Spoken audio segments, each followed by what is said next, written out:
Республика Саха — кладовая земли, но сегодня мы снова сидим на пустых сундуках.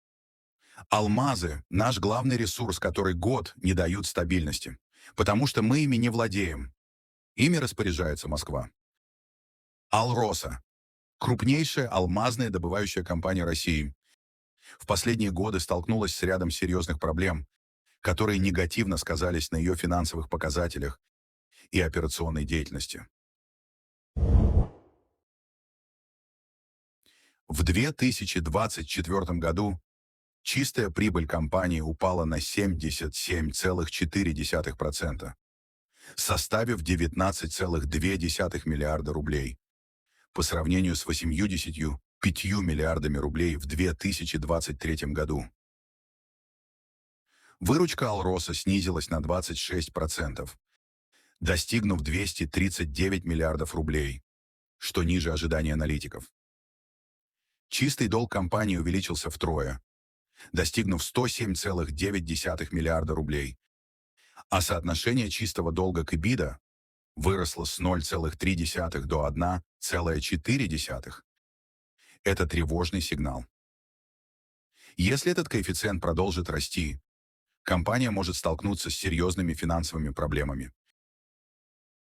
EBITDA — это финансовый показатель, который показывает прибыль компании до вычета процентов, налогов, износа и амортизации. Этот показатель используется для оценки реальной операционной прибыльности компании. С 2022 года Алроса находится под санкциями США, Великобритании, ЕС и других стран, что ограничивает экспорт продукции и доступ к международным рынкам. Индия, ключевой рынок для российских алмазов, значительно сократила закупки. В сентябре 2024 года импорт алмазов из России в Индию сократился в 25 раз, а с 15 октября по 15 декабря 2024 года поставки полностью прекратились. В марте 2025 года Алроса временно приостановила добычу на Верхнемунском месторождении и на рассыпных месторождениях алмазов Анабара из-за нерентабельности в текущих условиях. Рассматривалась возможность окончательного закрытия низкорентабельных месторождений. Рынок рухнул. Цена на сырье падает. В Индии, крупнейшем центре огранки, залежались миллионы карат.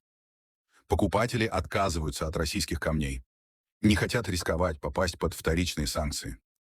И в этой картине республика снова оказалась заложником. Сокращение, рост безработицы в горнодобывающих районах. Региональные власти не успокаивают. Найдем другие рынки. Потерпите. Но почему мы должны терпеть? Почему судьба народа зависит от решений, которые принимают не в Якутске, а в кабинетах на Кузнецком мосту? Рынок алмазов — это зеркало нашей зависимости.